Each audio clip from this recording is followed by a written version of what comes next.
तो welcome class, welcome to the new lecture of anatomy जिसका नाम है ईसोफेगस। ठीक है, ईसोफेगस जिसको हम कॉमन लैंग्वेज के अंदर फूड पाइप भी बोलते हैं। हम स्टार्ट करते हैं ईसोफेगस के बारे में पढ़ना। ठीक है, ईसोफेगस जिसको हम क्या कहते हैं, ये क्या है, एक फूड पाइप है जिसका काम क्या होता है, खाने को ओरल कैविटी से उठाना और स्टमक के अंदर डाल देना, बस। ठीक है, ये क्या है, एक टाइप का फूड पाइप है। क्या है? Food pipe. ओके, तो ईसोफेगस क्या है, एक फाइब्रोमस्कुलर ट्यूब लाइक स्ट्रक्चर है। ठीक है, जो जहां पे फेरिंग्स खत्म होता है वहां से शुरू होके एंड होता है स्टमक के अंदर। ठीक है, लेंथ जिसकी नॉर्मली होती है 10 इंच, इसको सेंटीमीटर में कन्वर्ट करेंगे तो हो गया 25 सेंटीमीटर। ठीक है, तो लिख लेते हैं क्या है ये, it is a fibromuscular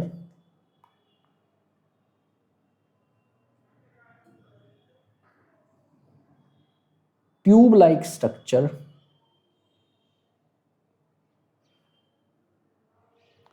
fibromuscular tube like structure. ठीक है, that begins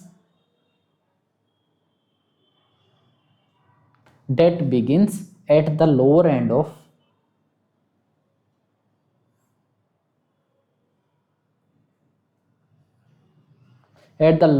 of pharynx to pharynx. Lower end के फेरिंग्स से स्टार्ट हो गए, कहां खत्म होता है, स्टमक में, टू स्टमक। अपने को पता है, देखो जी,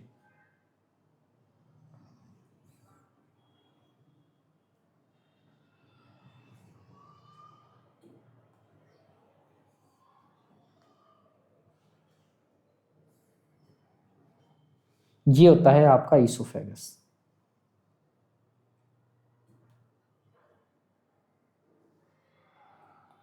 ठीक है, स्टम ईसोफेगस देखो, ये वाला ईसोफेगस यहां से स्टार्ट होता है, यहां पे खत्म होता है। एक होलो है, एक मस्कुलर ऑर्गन है। ठीक है, fibro muscular tube like structure है जो लोअर एंड ऑफ ईसोफेगस से स्टार्ट होकर स्टमक पे खत्म होता है। ठीक है, इसके आगे ट्रैकिया होता है। ठीक है, ये एक जीआईटी का पार्ट है। ठीक है, ईसोफेगस।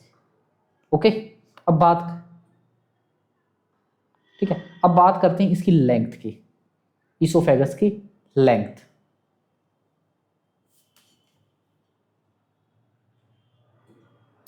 लेंथ इसकी होती है 10 इंच, और इस 10 इंच को हम सेंटीमीटर में कन्वर्ट करेंगे तो हो जाएगा 25 सेंटीमीटर। 1 इंच के अंदर 2.5 सेंटीमीटर होते हैं।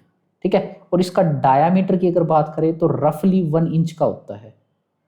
ठीक है, रफली 1 इंच का।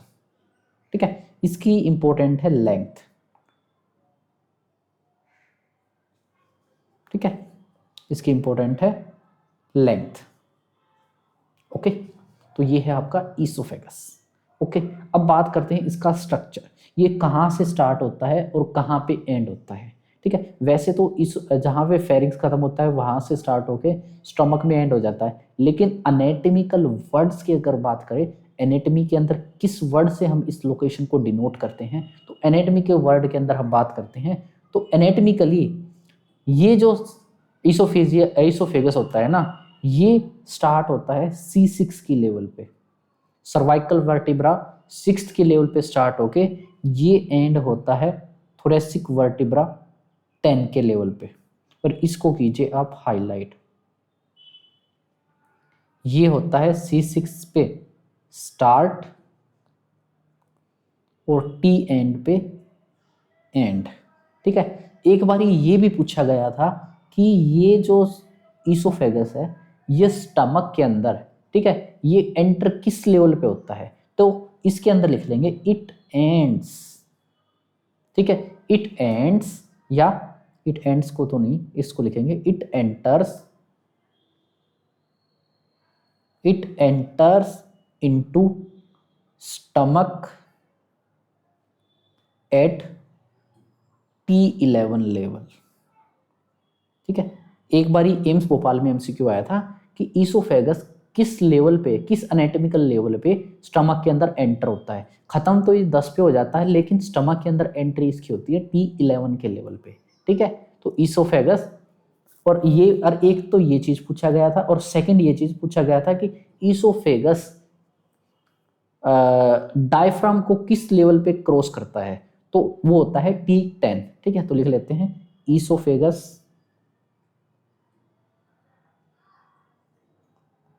Cross diaphragm at T10 level.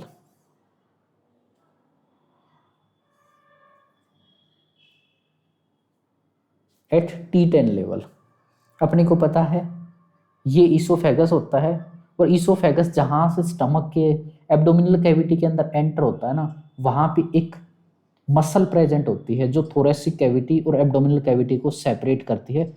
उस मसल को हम बोलते हैं डायफ्राम। एक ऐसी सीधी सी मसल्स होती है, ये थोड़ी टेढ़ी बन गई, ठीक है। एक स्ट्रेट सी मसल होती है जिसको हम डायफ्राम मसल कहते हैं, जो एक मेन रेस्पिरेटरी मसल है जो थोरेसिक और एब्डोमिनल कैविटी को आपस में डिवाइड करती है, उसको बोलते हैं डायफ्राम।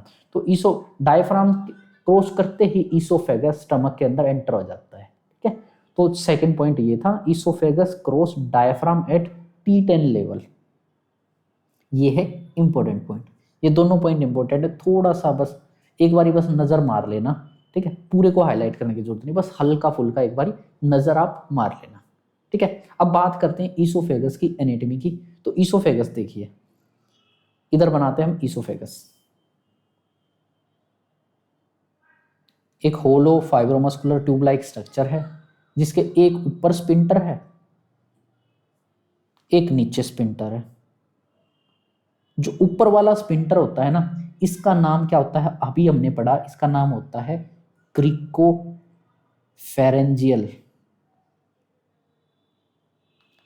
स्पिंटर।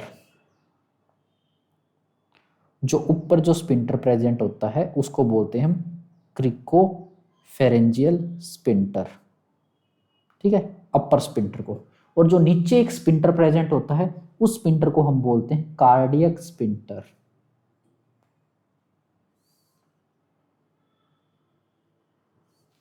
इस लोअर स्पिंटर को हम बोलते हैं कार्डियक स्पिंटर, ठीक है। ये है आपका कार्डियक स्पिंटर, ठीक है। कौन सा स्पिंटर, कार्डियक स्पिंटर, ओके। और जो ईसोफेगस होता है ना, मोर्फोलॉजिकली ये 3 पार्ट के अंदर डिवाइड होता है, ठीक है। कि अपर पार्ट का जो होता है ना, जो सबसे ऊपर वाला पार्ट, देखो पूरी GIT ईसोफेगस से स्टार्ट होकर रेक्टम तक हमेशा 3 लेयर से मिलके बनी होती है, 3 नहीं सॉरी 4 लेयर से, ठीक है। पहले 3 कहते थे लेकिन अब 4 कहते हैं, ठीक है। पहले म्यूकोजा सब म्यूकोजा को एक ही नाम से डिनोट करते थे, लेकिन अब 3 अब अलग अलग बोलने लग गए, ठीक है। तो पूरी GIT 4 लेयर से मिलके बनी होती है। सबसे पहले म्यूकोजा, फिर सब म्यूकोजा, फिर मस्कुलरिस, और लास्ट में सबसे आउटर रीजन पे सिरोसा, ठीक है। 3 तरह की रीजन होती हैं, 3 तरह की लेयर होती है, म्यूकोजा, सब म्यूकोजा, मस्कुलरिस और सिरोसा, ठीक है। तो ऐसे ही जो मस्कुलरिस लेयर होती है ना, वो मसल से मिलके बने होती है। अपने को पता है अपनी बॉडी के अंदर 3 टाइप की मसल होती है, स्केलेटल, स्मूथ और कार्डियक। कार्डियक केवल हार्ट के अंदर प्रेजेंट होती है, स्केलेटल अपने बोन्स के आसपास प्रेजेंट होती है, और जो स्मूथ मसल होती है वो ज्यादातर GIT में, रेस्पिरेटरी ट्रैक्ट में, रीनल ट्रैक्ट पे, यहाँ पे प्रेजेंट होती है। तो जो अपना ईसोफेगस होता है ना, इसको मसल्स के तरह से हम 3 पार्ट के अंदर डिवाइड करते हैं। जो सबसे पहला, सबसे ऊपर वाला पार्ट होता है ना, जो क्रिकोफेरेंजियल स्पिंटर यानी फेरिंग्स के पास वाला पार्ट होता है, इसके अंदर ज्यादातर स्केलेटल मसल्स प्रेजेंट होती है। वहीं जो मिडल ईसोफेगस होता है, यहाँ पे स्केलेटल प्लस स्मूथ मसल का मिक्सअप होता है। वहीं जो सबसे लोअर ईसोफेगस होता है, यहाँ पे मोस्टली स्मूथ मसल्स प्रेजेंट होती है, ठीक है। तो इस तरीके से हमने ईसोफेगस को 3 पार्ट के अंदर डिवाइड कराया हुआ है, ठीक है। और यहाँ पे कार्डियक, यहाँ पे एक मसल प्रेजेंट होती है जो स्केलेटल मसल होती है, जिसको मैंने अभी नाम आपको बताया था, जिसका नाम था डायाफ्राम, ठीक है। ये यहाँ पे होती है डायाफ्राम, ठीक है। तो इधर होती है डायाफ्राम, इस मसल को हमने क्या नाम दिया था? डायाफ्राम।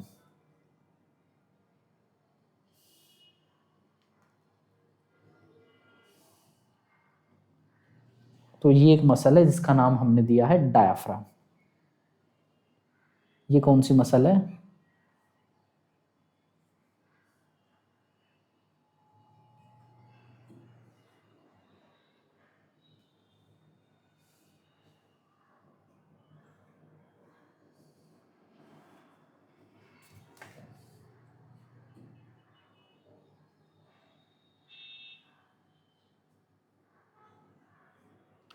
इस ग्रीन वाली मसल का नाम मैंने क्या बताया था? डायाफ्राम। ये एब्डोमिनल और थोरेसिक कैविटी को आपस में डिवाइड करती है, एक मेन रेस्पिरेटरी मसल है।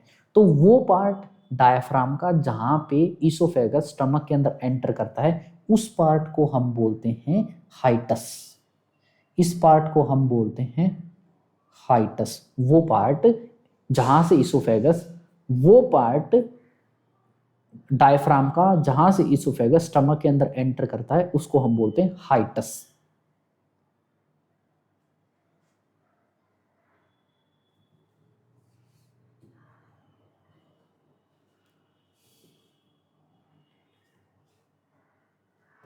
हाइटस, ठीक है, उस पार्ट को हम बोलते हैं हाइटस। ठीक है, यहाँ पे इसोफेगस स्टमक के अंदर एंटर होता है। तो ये होता है आपकी एनाटॉमी ऑफ इसोफेगस। ओके, ये चीज। ओके, अब बात करते हैं इन दोनों स्पिंटर्स के बारे में।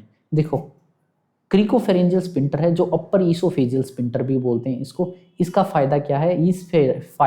इस स्पिंटर के होने की वजह से पेशेंट के अंदर एस्पिरेशन नहीं होता। वहीं कार्डियक स्पिंटर के अंदर अगर प्रॉब्लम आ जाए तो पेशेंट को GERD हो सकता है। ठीक है, ये चीज।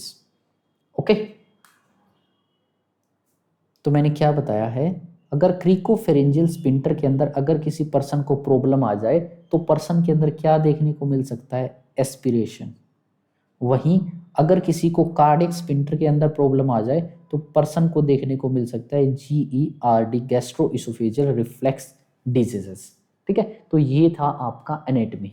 अब बात करते हैं लेयर्स। ठीक है, कितनी लेयर से मिलकर बनी होती है अपने इसोफेगस? तो बात करते हैं लेयर्स ऑफ इसोफेगस। तो इसोफेगस ज़्यादातर 4 लेयर से मिलकर बना होता है। पूरी GIT ही 4 लेयर से मिलकर बनी होती है। ठीक है, तो बात करते हैं, इसको इरेज कर देते हैं, नोट इम्पोर्टेंट। ओके, देखिए, इसोफेगस की लेयर 4 लेयर होती है। सबसे अंदर वाली लेयर, सबसे अंदर वाली म्यूकोजा, म्यूकोजा के थोड़ा बाहर सब म्यूकोजा, उसके बाहर मस्कुलरिस, और सबसे बाहर सिरोसा। ठीक है, म्यूकोजा, सब म्यूकोजा, मस्कुलरिस, सिरोसा। म्यूकोजा भाई म्यूकोजल लेयर है। यहाँ पे सारे एब्जॉर्वेटरी, सिक्रीटरी, जितने भी सेल्स होते हैं GIT के अंदर, सारे सेल्स म्यूकोजा लेयर के अंदर प्रेजेंट होंगे। चाहे वो एब्जॉर्ब करने वाले हो, चाहे कुछ सिक्रीट करने वाले हो, चाहे कुछ भी सेल्स हो। ठीक है, चाहे वो डिफेंस के सेल हो, कोई भी सेल GIT के अंदर है, वो सारे म्यूकोजल लेयर के अंदर प्रेजेंट होंगे। फिर बात करें सब म्यूकोजा, सब म्यूकोजा के अंदर छोटी blood vessel, lymph vessel, nerve vessel, जितनी भी ब्लड वेसल्स हैं सारी की सारी सब म्यूकोजा के अंदर प्रेजेंट होगी। फिर बात करें मस्कुलरिस, मस्कुलरिस लेयर रिस्पॉन्सिबल होती है पूरी GIT के अंदर, एक मूवमेंट चलता है, फॉरवर्ड मूवमेंट, आगे की तरफ मूवमेंट चलता है खाने का, उसको बोलते हैं पेरिस्टालिसिस। पेरिस्टालिसिस मूवमेंट के लिए रिस्पॉन्सिबल होती है अपनी मस्कुलरिस लेयर। फिर बात करते हैं सिरोसा। सिरोसा क्या है? एक आउटर फाइब्रस लेयर है। ठीक है, फाइब्रस, जो फाइब्रस कनेक्टिव टिश्यू से मिलकर बनी होती है। ठीक है, जिसका काम होता है प्रोटेक्टिव फंक्शन। ठीक है, जिसका फंक्शन होता है प्रोटेक्टिव। ये इंटरनल स्ट्रक्चर को प्रोटेक्ट करती है। कौन सी लेयर? Serosa layer. ठीक है, तो म्यूकोजा की अगर बात करा जाए तो म्यूकोजा के अंदर क्या होते हैं? जितने भी cells, all types of cells, सभी सेल्स प्रेजेंट होते हैं। फिर सब म्यूकोजा के अंदर वेसल्स प्रेजेंट होते हैं, ठीक है। अब मस्कुलरिस लेयर होते हैं ना, मस्कुलरिस भी तीन, मस्कुलरिस लेयर के ना 2 से 3 लेयर होते हैं, ठीक है। मस्कुलरिस लेयर को भी हमने 2 से 3 पार्ट के अंदर डिवाइड करा गया है। जैसे देखिए, सबसे पहले तो अपर, एक मिडल, एक लोअर, ठीक है। ईसोफेगस के अंदर हमने 3 पार्ट के अंदर डिवाइड करा गया है मस्कुलरिस लेयर को। एक अपर मस्कुलरिस, जिसके अंदर मैंने अभी डायग्राम में क्या बताया है, जिसके अंदर मेनली स्केलेटल मसल होते हैं। फिर मिडल मस्कुलरिस लेयर, जिसके अंदर स्केलेटल प्लस स्मूथ मसल्स होती है। फिर लोअर ईसोफेगस का मस्कुलरिस लेयर, जिसके अंदर only smooth muscles fibre present होते हैं, ठीक है। अभी मैंने आपको डायग्राम में बताया कि हमने ईसोफेगस के अंदर मस्कुलरिस लेयर को 3 पार्ट के अंदर डिवाइड कर रखा है, अपर, मिडल और लोअर। अपर के अंदर क्या थे, अपर के अंदर क्या थी, स्केलेटल मसल्स, ठीक है। मिडल के अंदर क्या थी, स्केलेटल प्लस स्मूथ। लोअर के अंदर क्या थी, ओनली स्मूथ मसल्स, ठीक है। और अपने को एक चीज और पता है भाई, क्या, कि जो स्केलेटल होती है वो वॉलेंट्री मसल है, अपने कंट्रोल में होती है, और स्मूथ मसल क्या होती है, इनवॉलेंट्री होती है, ठीक है। वैसे तो इसीलिए, लेकिन ऐसा नहीं है कि अपना ईसोफेगस का अपर वाला पार्ट है वो अपने कंट्रोल में होता है, वो स्केलेटल मसल तो होता है लेकिन इनवॉलेंट्री होता है, ठीक है। उसके बाद बात करते हैं सिरोसा। सिरोसा क्या है, ये मेड अप होती है made of fibrous connective tissue,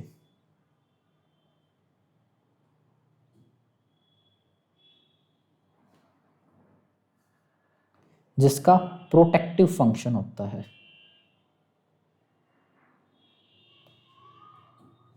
protective function होता है, ठीक है। ये है सिरोसा। ये थे लेयर्स ऑफ ईसोफेगस, ठीक है। एग्जाम में इनमें से कुछ नहीं पूछा जाएगा, बस एनाटॉमी के लिए आपके लिए जरूरी है, ठीक है ये चीज। अब एक इंपॉर्टेंट चीज यहाँ पे ईसोफेगस के अंदर जो पेरास्टाइलिसिस मूवमेंट है, अगर पूछ ले जाए कहाँ से स्टार्ट होते हैं, तो ईसोफेगस वो पहला ऑर्गन है जहां से पेरास्टाइलिसिस मूवमेंट स्टार्ट होते हैं, ठीक है। तो लिख लेते हैं, peristalsis movement started from oesophagus. Oesophagus से पेरास्टाइलिसिस मूवमेंट स्टार्ट करती है, और ये चीज है इंपॉर्टेंट।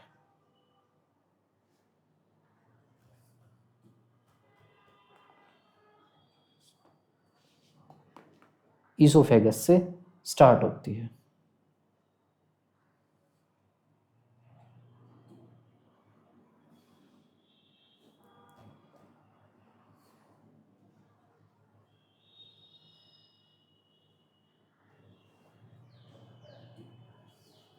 Okay, oesophagus. अब एक और चीज, ईसोफेगस के अंदर कोई भी एब्जॉर्प्शन भी नहीं होता, ठीक है। न्यूट्रिएंट्स का हल्का फुल्का एब्जॉर्प्शन हो जाता है, लेकिन न्यूट्रिएंट्स का कोई एब्जॉर्प्शन नहीं होता, ठीक है। उसके बाद बात करते हैं disorder of oesophagus.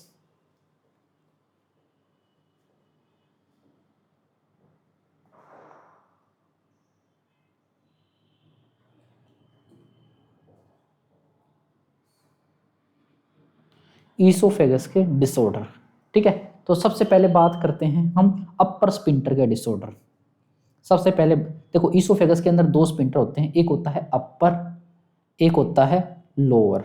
Upper oesophageal sphincter को किस नाम से जाना जाता है, क्रिकोफेरेंजियल स्पिंटर से, ठीक है। कौन से स्पिंटर से, क्रिकोफेरेंजियल स्पिंटर से। लोअर को जाना जाता है कार्डियक स्पिंटर से। तो सबसे पहले अगर अपर ईसोफेजियल स्पिंटर के इश्यूज की बात करें जाए, तो यहां पे देखने को मिलता है अपने को एस्पिरेशन, एस्पायरेशन, ठीक है। तो ये किसका है, डिसऑर्डर है अपर ईसोफेजियल स्पिंटर का, disorder of upper oesophageal sphincter.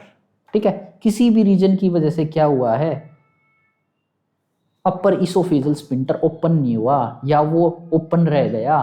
ठीक है, हमने पर्सन ने क्या करा, वोमिटिंग करी तो वो और अपने रेस्पिरेटरी ट्रैक्ट में चला गया, या ओपन नहीं हुआ, हमने खाना निगला, वो जीआईटी के अंदर जाने की बजाय वो चला गया कहाँ पे, अपनी रेस्पिरेटरी ट्रैक्ट में। ठीक है, तो ये है एस्पायरेशन।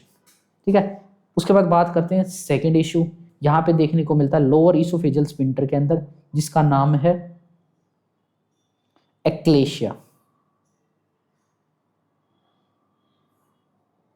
अब एक्लेशिया क्या होता है एक बार ही देखते हैं। एक्लेशिया को कई बार एक्लेशिया कार्डिया के भी नाम से भी जाना जाता है। ठीक है, ये क्या है, एक्लेशिया या एक्लेशिया कार्डिया। ठीक है, इमेज में देखिए, यहाँ पे दो इमेज दिखी हुई है।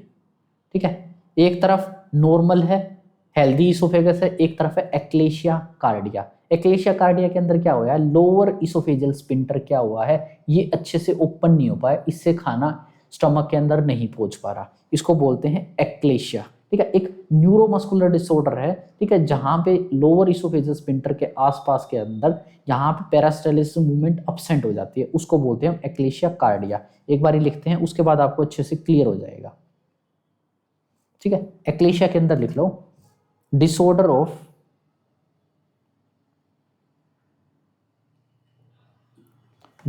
Of lower oesophageal sphincter. ठीक है, in which it doesn't open, in which it doesn't open,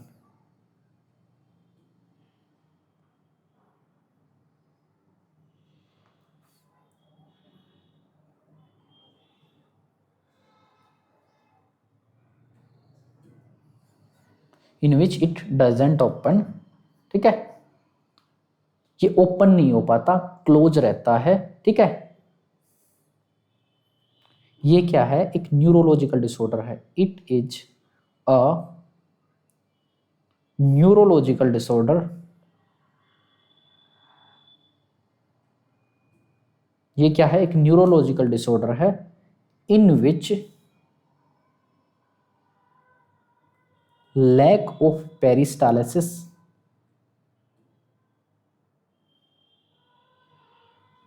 in which lack of peristalsis, ठीक है, in which lack of peristalsis is seen in lower esophagus।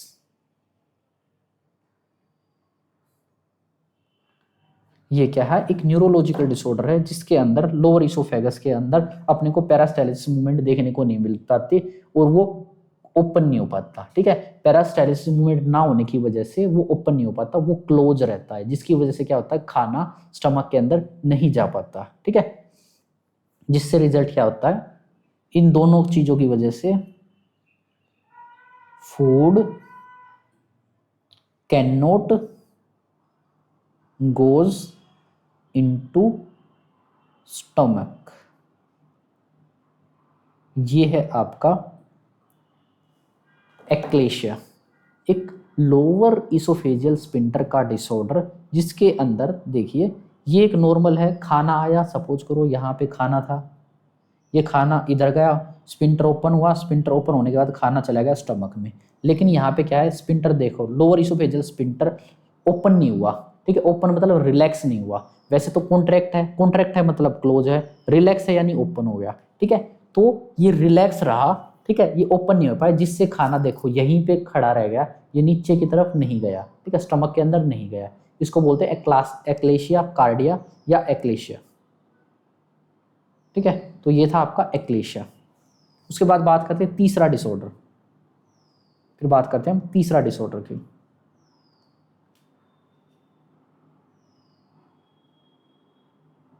जिसका नाम है GERD। GERD, ठीक है, gastro oesophageal reflex disease, ठीक है, ये क्या है, it is A in this condition, इस कंडीशन के अंदर क्या होता है, कार्डियक स्पिंटर ओपन, वो है अच्छे से क्लोज नहीं हो पाता, ठीक है, एक्लेशिया में क्या था, वो ओपन नहीं हो पा रहा था, गर्ड के अंदर क्या है, वो क्लोज नहीं हो पाता, ठीक है, इन दिस कंडीशन, ठीक है, cardiac sphincter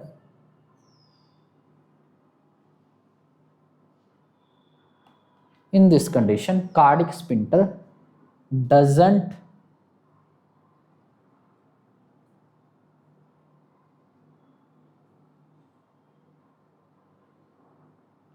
cardiac sphincter doesn't close properly,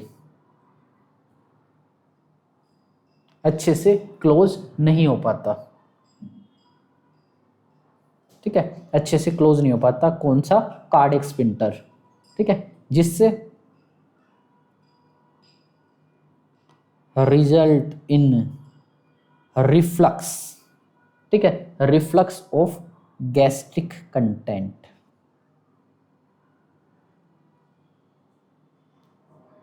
ठीक है, किसी भी रीजन की वजह से क्या होता है, किसी भी रीजन की वजह से अपना कार्डियक स्पिंटर क्लोज नहीं हो पाता या वो ओपन हो जाता है, जिसकी वजह से कार्डियक कंटेंट ईसोफेगस के अंदर आ जाते हैं। इमेज के अंदर देखिए कैसे होता है, ये देखिए, ये क्या है, एक गर्ड का इमेज है, इमेज के अंदर देखिए, यहाँ पे पर्सन को, पेशेंट को GERD होने लग रही है। नॉर्मली क्या होना चाहिए, ये एक नॉर्मल कंडीशन है, ठीक है, ये क्या है, एक नॉर्मल कंडीशन है जिसके अंदर भाई ये स्पिंटर अच्छे से क्लोज है, ठीक है, वहीं क्या हुआ है, किसी भी रीजन की वजह से ये खाना ना देखो अपने ईसोफेगस के अंदर आ गया, ये सारा पार्ट क्या है, ईसोफेगस है, ये क्या है, स्टमक है, सारा कंटेंट यहाँ तक अपना स्टमक था, इसके ऊपर ये सारा एरिया ये ईसोफेगस का है, ठीक है, तो यहाँ पे ईसोफेगस के अंदर आ गया खाना, ठीक है, ईसोफेगस के अंदर आता है तो ईसोफेगस के अंदर जो स्टोमक के अंदर जो खाना था वो सारा एसिडिक कंटेंट है, ठीक है, तो ये ईसोफेगस के अंदर आता है तो ईसोफेगस को डिस्ट्रॉय करना शुरू कर देता है, उस कंडीशन को बोलते हैं हम GERD। इसको सेपरेटली हम आगे डिजीज पोर्शन के अंदर पढ़ेंगे, ठीक है, कंटेंट, ओके। अब सिम्टम कॉम्प्लिकेशन वगैरह, हाँ एक चीज यहाँ पे पढ़ देते हैं, इसका कॉम्प्लिकेशन, GERD का कॉम्प्लिकेशन क्या होता है, अगर किसी को बार बार GERD होती है ना तो उसको एक कॉम्प्लिकेशन देखने को मिलता है, जिसके अंदर मैंने आपको ओन्कोलॉजी में बताया था, जिसका एक नाम था बैरट ईसोफेगस, बैरट ईसोफेगस, ये एक कॉम्प्लिकेशन था GERD का, ठीक है, ये चीज़। और बच्चों के अंदर ना जो चिल्ड्रन होते हैं उनके अंदर भी ना कार्डियक स्पिंटर अच्छे से डेवलप नहीं होता, इसलिए कार्डियक स्पिंटर डेवलप ना होने की वजह से बच्चे के अंदर फ्रीक्वेंटली वोमिटिंग भी देखने को मिलती है, ठीक है, तो ये स्पिंटर के डेवलपमेंट ना होने की वजह से आपको वोमिटिंग देखने को मिलती है। दो कंडीशन और होती है छोटी मोटी स्पिंटर की वजह से, जैसे एक हो गया डिस्फेजिया, एक हो गया ओडाइनोफेजिया।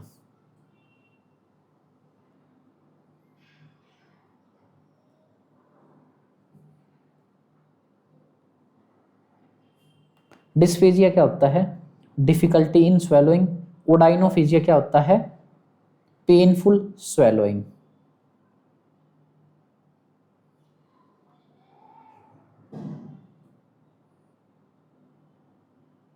डिस्फेजिया, ओडाइनोफेजिया, ये थे और कॉम्प्लिकेशन। अब एक चीज देखो, ये स्पिंटर स्पिंटर कर रहे हैं तो अब बात करते हैं स्पिंटर क्या चीज होती है। और स्पिंटर की तरह आपने सुना होगा वाल्व, अपनी बॉडी के अंदर बहुत सारे स्पिंटर होते हैं, कुछ वॉल्स होती हैं, ठीक है, कुछ वॉल्स कुछ स्पिंटर होते हैं, अपनी बॉडी के अंदर बहुत सारे स्पिंटर और बहुत सारे वॉल्स होते हैं।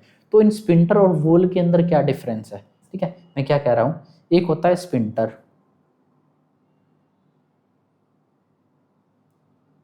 एक होती है वाल्व। अपनी बॉडी के अंदर स्पिंटर होती है और वाल्व होते हैं, इन दोनों के अंदर क्या डिफरेंस है,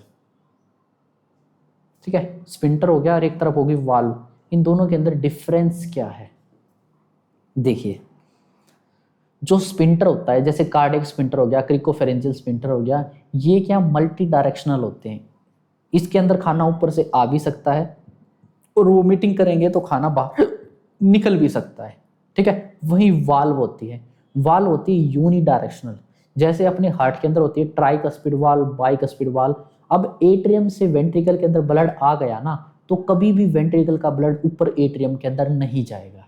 ऐसे ही अपनी स्मॉल इंटेस्टाइन से खाना अगर लार्ज इंटेस्टाइन के अंदर वाल्व के थ्रू चला गया ना, ठीक है, तो वाल्व होती है स्मॉल इंटेस्टाइन और लार्ज इंटेस्टाइन के बीच में, तो अगर स्मॉल इंटेस्टाइन से खाना लार्ज इंटेस्टाइन में चला गया ना, तो कभी भी वो खाना लार्ज इंटेस्टाइन का वापस स्मॉल इंटेस्टाइन के अंदर नहीं आएगा, ठीक है। तो बस सिंपल सी बात है, जो स्पिंटर होते हैं ना, ये मल्टी डायरेक्शनल होते हैं,